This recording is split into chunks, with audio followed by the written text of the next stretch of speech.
हम गर्व से कह सकते हैं कि हमने ऐसी धरती पर जन्म लिया जहां वीर महाराणा प्रताप जैसे महान पराक्रमी योद्धा पैदा हुआ। महाराणा प्रताप का जन्म 9 मई 1540 ईस्वी राजस्थान के कुंभलगढ़ दुर्ग में हुआ था।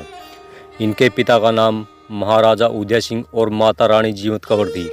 एक समय था जब मुगल साम्राज्य पूरे भारत को जीत चुका था। तब अकेले दम पर महाराणा प्रताप ने मेवाड़ की रक्षा की। जब हल्दी घाटी का युद्ध हुआ, 15,000 की सेना थी महाराणा प्रताप की और 80,000 सैनिक थे अकबर की सेना में। महाराणा प्रताप ने कहा था, हमारा एक सैनिक शत्रु सेना के 5 सैनिकों को मारेगा। शत्रु सेना की तादाद ज़्यादा होने के बावजूद भी महाराणा प्रताप घबराए नहीं, क्योंकि इनके सीने में दम था।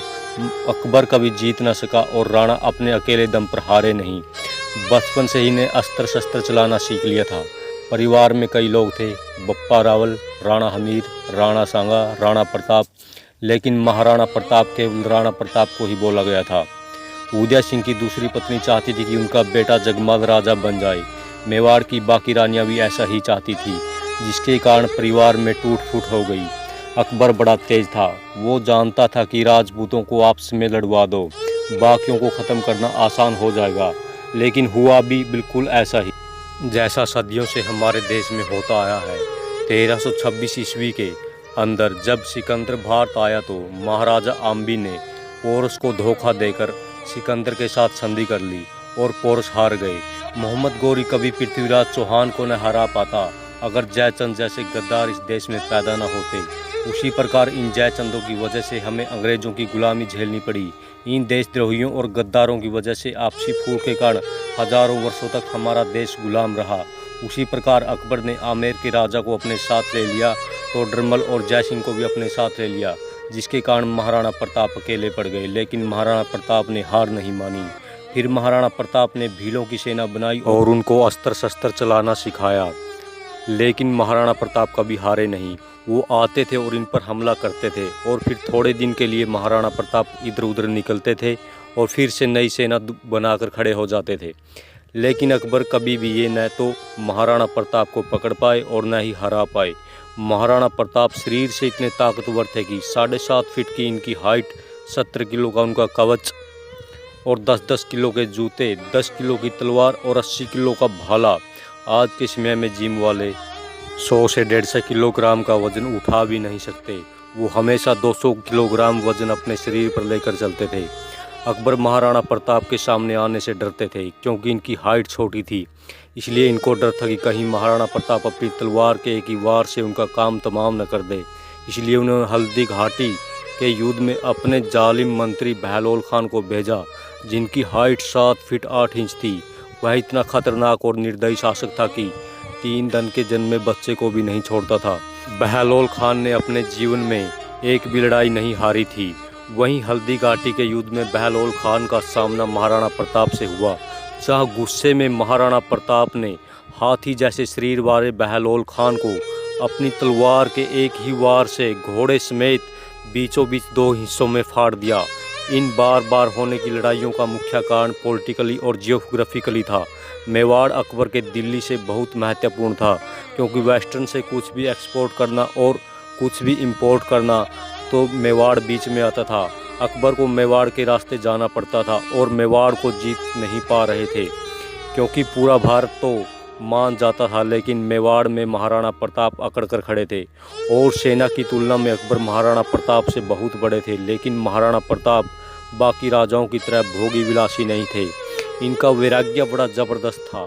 ये अपनी भीलों की सेना के बीच रहते थे, यानी जंगल में रहते थे। उबली हुई सब्जी और कच्चा खाना खाना पसंद करते थे और ज़मीन पर सोते थे। इनकी पाँव में चप्पल नहीं होती थी और सिर पे छत नहीं थी, और उनके साथ आम जीवन जीते थे। इसलिए जंगली भील महाराणा प्रताप के साथ तन मन धन से जुड़े हुए थे। वे महाराणा प्रताप के लिए गर्दन काट भी सकते थे और गर्दन कटवा भी सकते थे। इसीलिए अकबर घबराते थे। अकबर ने कई हिंदू राजाओं को महाराणा प्रताप के पास संधि करने के लिए भेजा, लेकिन महाराणा प्रताप हर बार ठुकरा देते थे। एक बार तो अकबर ने कहा, हम आपको आधा हिंदुस्तान दे देंगे, बस तुम हमारे लिए मेवाड़ छोड़ दो। लेकिन महाराणा प्रताप तो महाराणा प्रताप थे, वो नहीं माने। इसीलिए लोग आज उनको भगवान मानते हैं। हल्दी घाटी का युद्ध 1576 ईस्वी में हुआ था। महाराणा प्रताप इतनी छोटी सेना होने के बावजूद भी कैसे लड़े। महाराणा प्रताप को पहाड़ियों और घाटियों की काफ़ी जानकारी थी। वो वहीं पैदा हुए और वहीं पर घूमे फिरे और वो छापामार युद्ध में भी काफ़ी निपुण थे। अफ़गानी राजाओं को अपने साथ लिया। हाकिम खान जो उस समय अकबर के खिलाफ थे, हाकिम खान को अपने साथ मिला लिया और छोटी सेना होने के बावजूद भी अकबर की सेना के छक्के छुड़ा दिए। महाराणा प्रताप के पास चेतक नाम का एक घोड़ा भी था। चेतक इतना पावरफुल घोड़ा था कि इनके आगे वो सूंड लगा देते थे और हाथी कंफ्यूज हो जाता था कि ये हाथी है या घोड़ा। चेतक नीले रंग का अफ़गानी घोड़ा था जिसे महाराणा प्रताप अपने पुत्र से ज़्यादा प्यार करते थे। चेतक ही मात्र एक ऐसा घोड़ा था जिन पर आज भी बहुत सी कविताएं बनी हुई हैं। उन दिनों युद्ध के दौरान हाथी की सूंड के आगे तलवारें लगी होती थी। जब चेतक छलांग मारकर जा रहा था तो चेतक का एक पैर कट गया। जब महाराणा प्रताप अकेले फंस गए तो यही वो चेतक था। उनको भगा के एक कटी टांग से 28 फीट का गहरा नाला टाप के चला गया। उसने पहले अपने राजा को बचाया और छलांग की वजह से अपने प्राण त्याग दिए। चेतक के अलावा महाराणा प्रताप के पास एक हाथी भी था जिसका नाम था राम प्रसाद। राम प्रसाद की भी अहम भूमिका थी हल्दी घाटी के युद्ध में। उस हाथी ने अकबर की सेना के 8 हाथी मार दिए और कई घोड़ों को ख़त्म कर दिया। राम प्रसाद के आगे जो तलवार लगी थी वो बड़ी खूंखार थी। इसके बाद अकबर ने 12 हाथियों का घेरा बनाया और कई महावतों की मदद से राम प्रसाद को बंदी बना लिया गया और अपने साथ ले गए।